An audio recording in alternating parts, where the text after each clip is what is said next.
Hi, I'm Teresa and welcome back to my channel. Today I'm doing my 8th episode of Sapphic Reads, and if you don't already know, this is a series I have on my channel where I recommend to you 5 Sapphic books I've read and adored recently.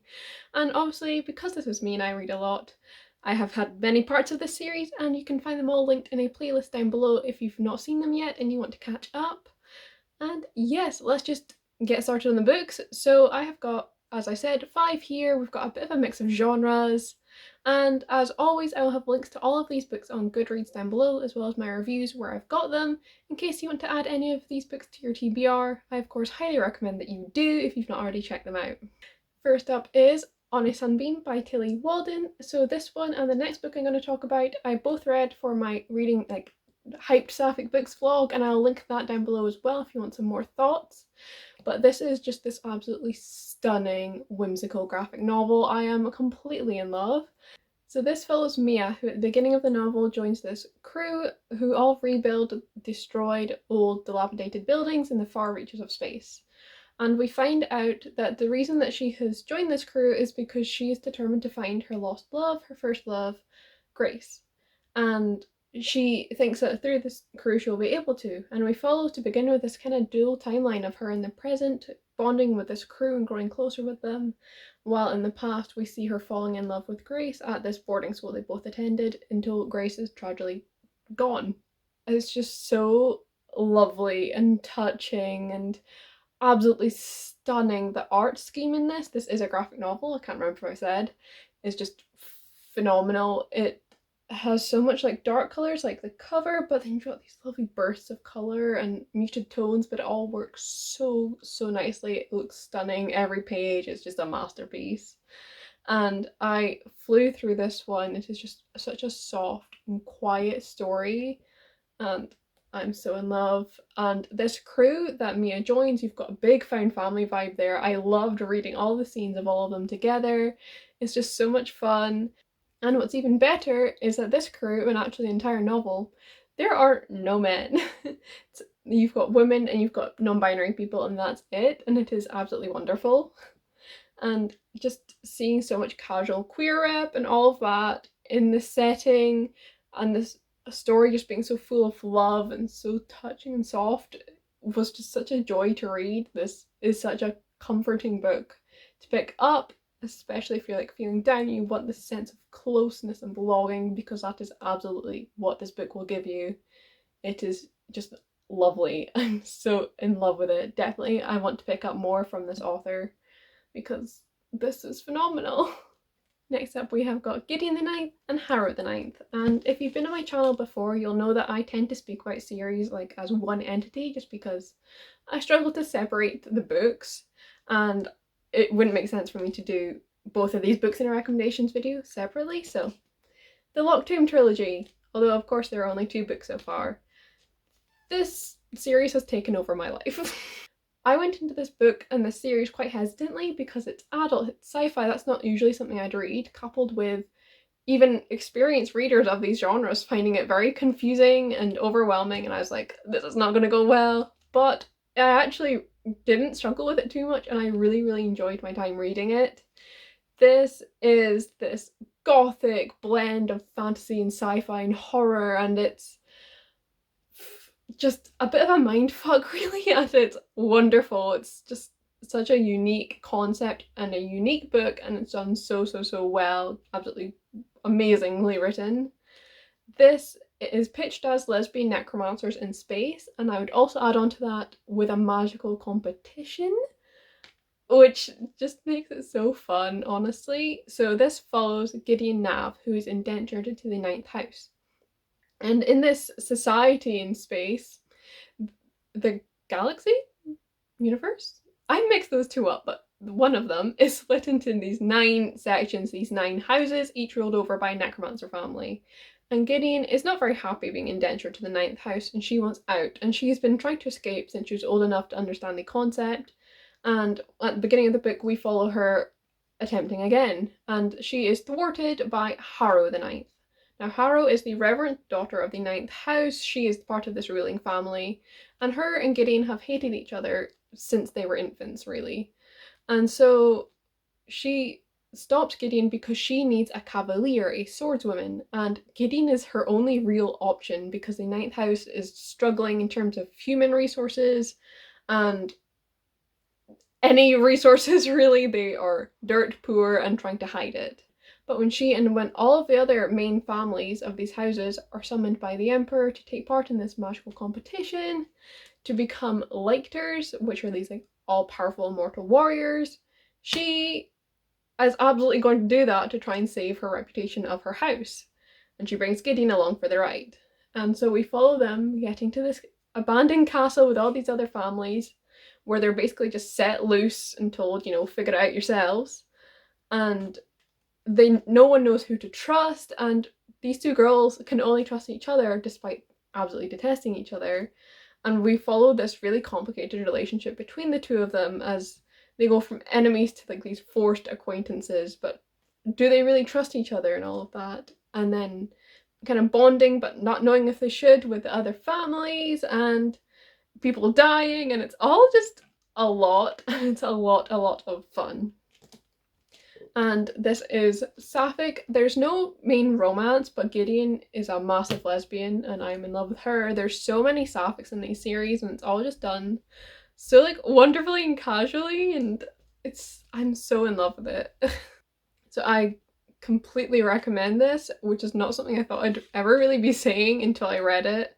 But as I said when I introduced it, it has taken over my life. My home screen on my phone is Gideon the Ninth. It was my answer for like half the prompts in the mid-year freakout tag because it's just had such an impact on me and I am in love. I cannot wait for Electra the Ninth, the third book. I don't even know what to expect from that. I'm still confused by the ending of Harrow. I would say if you're considering picking these up, and like me you're a bit intimidated, to just accept that you're not going to understand everything and like vibe with it. Just go along for the ride and enjoy it. It takes a little minute to get into, but it's so worth it. There are so many scenes I just cannot stop thinking about that made me completely feral. Definitely recommend this series. Next up, for a bit of a change of pace, we have got She Drives Me Crazy by Kelly Quinlan. So this is a sapphic YA rom-com novel and it is just so much fun. So this follows Scotty, who is on her school's basketball team, and she is struggling to get over her breakup with her ex-girlfriend. And we follow her as she's really just dealing with this relationship and the aftermath of it, and of accepting that it really wasn't that healthy. Coupled with her getting into a fender bender with Irene, the head cheerleader for school, who she does not get along with at all in the slightest, but ends up having to carpool with after their cars are messed up. And from there decides, you know what, fake dating, that's a good idea. And the two of them have this fake relationship and it's a lot of fun. You've got all of your like classic 90s rom-com like cliches and tropes and teen hijinks and all of that. This quirky town, it's like permanently Christmas. Like it's just so fun and light-hearted and corny in the best way possible, and I definitely recommend it. But what's also really special about it is Kelly Quinlan knows how to write characters and knows how to write messy human characters who are going through something and struggling with it and not always reacting perfectly. You know, they're messy, they're human, they're real. And this is so true of Scotty, who is really struggling after this relationship and healing from it. And I loved how carefully this was written and how this impacted her relationship with Irene and with her friends and her family. It was just done so well. I'm in awe, and it's just such perfect balance of exploring this really complex and difficult relationship and feelings with this like campy gay rom-com, and it's just a lot of fun. I definitely recommend it. I've also read since the rest of Kelly Quinlan's books. Recommend them all, by the way. Just an amazing sapphic YA writer to check out if you haven't already, for amazing character work. But yes, She Drives Me Crazy, the perfect campy, corny, cliche rom-com that absolutely knows that that is what it is and leans into it to make it a really fun, joyful read. Next up is Cool for the Summer by Dahlia Adler. And this is another sapphic YA contemporary. This one is kind of like a spin on Greece, where it is sapphic. And so we follow Lara, who is beginning a new year of school, and everything seems to be going really, really great so far. You know, this boy she's had a crush on for years is suddenly interested in her and speaking to her and flirting, and it seems like everything she's ever wanted from school is going to come true. But she's really just haunted by this summer romance that she had with a girl. And when this girl shows up at school, she really has to confront her feelings and her questions about her own sexuality as well.